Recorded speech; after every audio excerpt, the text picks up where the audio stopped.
Hey everybody, I'm out here in the garden. I'm getting the last of our beans from the season before the freeze tomorrow kills them.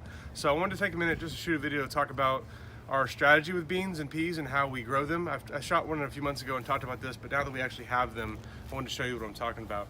So these beans, as I mentioned, are gonna die here soon. We grow them in the warm season, and then in the summer we switched to southern peas, black-eyed peas, because the beans don't grow super well in the summer, but they really explode in the fall. I want to show you what we have over here though, because these are what's going to replace the beans. The beans aren't letting me go. Really, they grab me.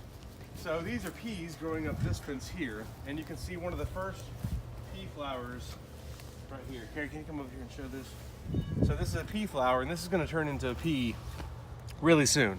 So peas are able to tolerate the cold. They may be damaged a little bit from this freeze, but they'll be okay and they'll recover, and we'll have peas, a lot of them, just from this small amount over the next probably a month or so, maybe even longer, depending on the temperature in Oklahoma and how quickly we get to that sustaining really cold temps. So anyway, this was just a quick video to talk about our strategy with beans and peas. We like to have at least one of those in the garden at all times, whether it's beans, peas, or southern peas. And it's something that we find that it's really easy to get our kids to eat. It was easy to get us to start eating when we first started growing food.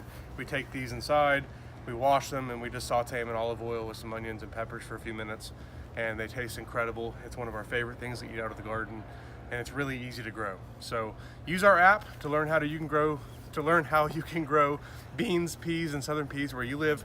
Our app will calculate planting dates based on your GPS location, and it'll give you all the information that you need to know to learn how to grow your seed from seed to spoon.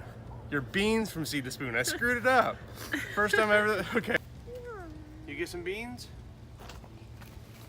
Okay. See these? These beans? You go low, I'll go high.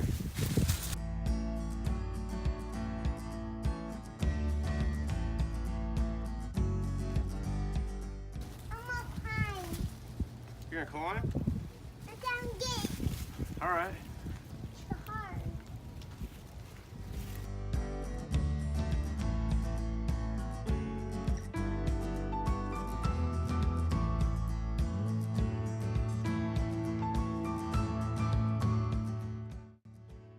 Now look in the dust.